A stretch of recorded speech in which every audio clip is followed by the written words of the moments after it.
भारत के हाथ लग चुका है ऐसा खजाना जिसकी कीमत हजारों करोड़ों रुपए में है। ऐसा खजाना जो काफ़ी रेयर है। भारत को ये खजाना मिला है आंध्र प्रदेश में, जिसकी कोई उम्मीद ही नहीं थी। ऐसा खजाना जिसे ढूंढने के लिए कई देश अपनी ज़मीनों को खोद कर रख देते हैं, वो भारत के हाथ आसानी से लग गया। ये खजाना है जो भारत को जीवन भर अरबों रुपए का प्रॉफिट करके देगा।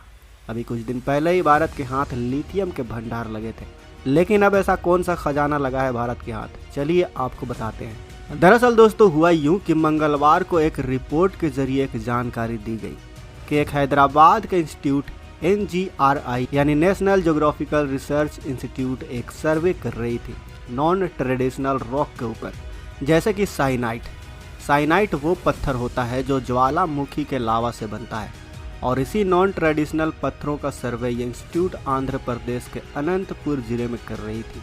और इसी दौरान उनके हाथ लगे 15 REE यानी रेयर अर्थ एलिमेंट के भंडार।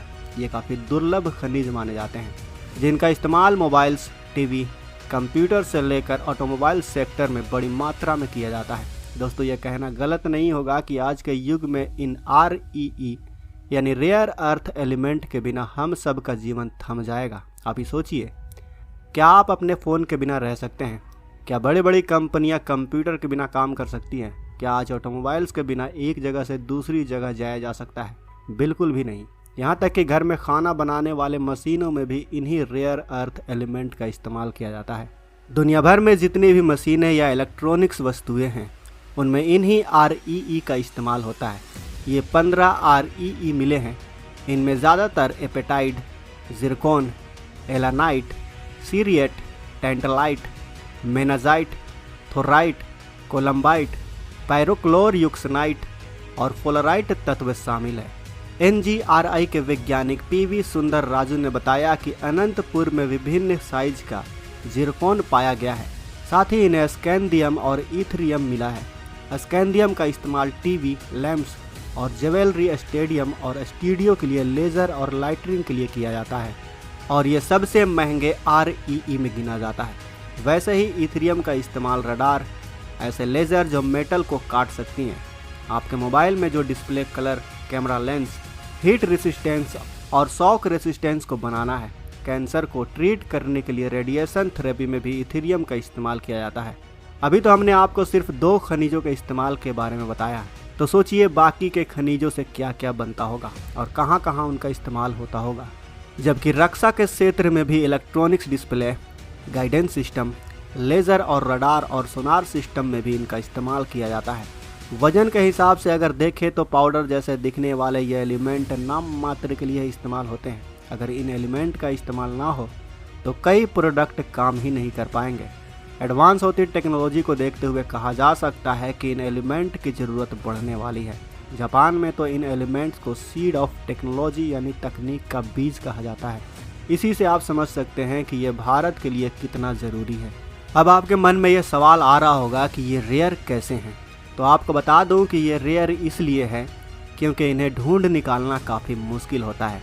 कई बार ये कई देश को मिल तो जाते हैं, लेकिन उन्हें खोद कर ढूंढ निकालना बहुत महंगा पड़ता है। हर देश के पास ऐसे इक्विपमेंट यानी मशीनें नहीं होती जिनके मदद से ज़मीन के नीचे इन्हें निकाला जा सके, तो ऐसे में दूसरे देशों की मदद लेनी पड़ती है जिनके पास ये तकनीक होती है।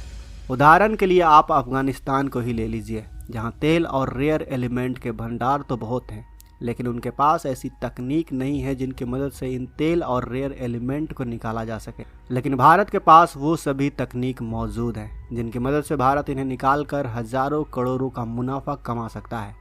PV राजू ने बताया कि इसके बारे में अधिक जानने के लिए ड्रिप ड्रिलिंग करके और अध्ययन करना होगा।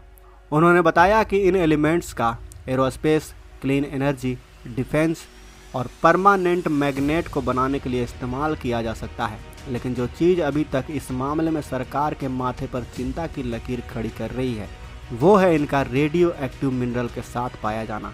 अगर ये एलिमेंट गलत हाथों में पड़ गए तो उसका गलत इस्तेमाल भी हो सकता है, लेकिन इस डर की वजह से आर्थिक अवसर को खो देना भी समझदारी नहीं हो सकता। ऐसा किया जा सकता है कि निजी कंपनियों के थोरियम और यूरेनियम निकालने पर सीधा प्रतिबंध लगा दिया जाए। उन्हें सिर्फ रेयर अर्थ एलिमेंट निकालने की ही इजाज़त दी जाए। एक दूसरा रास्ता ये भी है कि रेयर अर्थ एलिमेंट निकालने के बाद जो भी पत्थर का टुकड़ा बचे उसे सीधे सरकार की किसी एजेंसी को सौंप दिया जाए। यह भी किया जा सकता है कि निजी कंपनियां रेडियो एक्टिव मिनरल की बिक्री सिर्फ सरकार को ही करें। उपाय जो भी हो, पर हल निकालना ही होगा, क्योंकि भारत को इन रेयर अर्थ एलिमेंट की ज़रूरत है। हालांकि मसला सिर्फ चुनौती तक ही ख़त्म नहीं हो जाता, क्योंकि यह एलिमेंट पाउडर फॉर्म में होते हैं, इसलिए इनमें मिलावट का काफ़ी डर रहता है। इसे अगर मैदे से मिला दिया जाए तो एक अनुभवी व्यापारी भी तुरंत नहीं बता पाएगा कि इसमें मिलावट की गई है। इसलिए इन एलिमेंट को सुरक्षित रखना बड़ी जिम्मेदारी मानी जाती है। आपको बता दें कि जर्मनी में तो कारोबारी इन्हें तिजोरी में बंद करके रखते हैं। वहाँ पर दूसरे विश्व युद्ध के दौरान बनाए गए बंकरों को दोबारा तैयार किया जा रहा है ताकि इन्हें सुरक्षित रखा जा सके। दूसरी बड़ी चुनौती है सप्लाई चेन की, जिसमें अभी तक चीन का नेटवर्क ही मजबूत है। अमेरिका, ऑस्ट्रेलिया और कनाडा ने भी अपना नेटवर्क तगड़ा कर लिया है, लेकिन भारत अगर बाहर निर्यात के मकसद से इस फील्ड में उतरता है तो उसे भी चेन सप्लाई नेटवर्क को मजबूत करना होगा, जो भारत सरकार काफ़ी तेज़ी से कर सकती है। लेकिन दोस्तों, आपको क्या लगता है, क्या इन रेयर अर्थ एलिमेंट को सही तरीके से ज़मीन से भारत निकाल पाएगा? क्या भारत बिना किसी रिस्क के इन REE को निकालने में कामयाब हो पाएगा? क्या लगता है आपको? हमें कमेंट बॉक्स में वैसे बताएं। साथ ही वीडियो अच्छी लगी हो तो वीडियो को लाइक करें, अपने दोस्तों के साथ शेयर करें, और अगर आपने अभी तक इस चैनल को सब्सक्राइब नहीं किया है तो इस चैनल को भी सब्सक्राइब कर लें। साथ ही बगल में जो बेल आइकन का बटन है उस पर ऑल पर भी क्लिक कर लें, ताकि हमारी आने वाली वीडियोस को आप